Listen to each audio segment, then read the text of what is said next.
One of the things that we really enjoy doing at Momentum is finding ways in which churches can make relationships with people who are outside churches, using venues and spaces that we call third spaces, places where people go to that aren't their work or aren't their home, to kind of just chill out and to kind of have a coffee. Thanks. Places like Costa, where we're in today.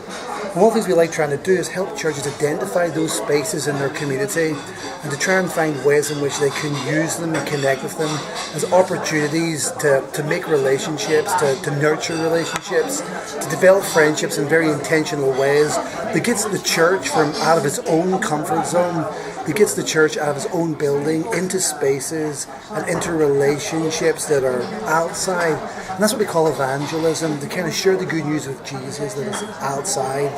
So one of the things we've been doing in Momentum over the last few years is trying to put together a kind of resources and tools and ideas that help churches learn to do evangelism in creative ways.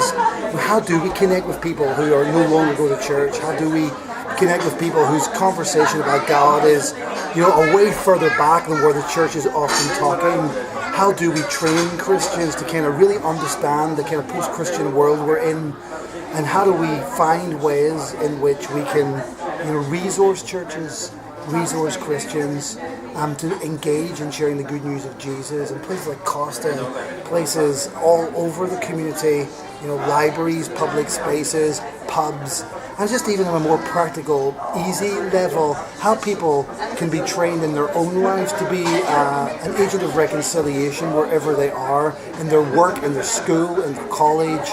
in their neighborhood, in their street. And so one of the things Momentum is doing with different partners is just trying to come up with different ways, different tools, creative thinking that allow us to engage with people in sharing the good news of Jesus. So if you're interested in learning more about that, or interested in knowing about some of the relationships that can be established, or how you go about thinking about reaching with people on the outside of church, then drop us a line or look us up on some of the tools and resources we have available, and hopefully we can help you find ways to stimulate creative thinking for creative evangelism.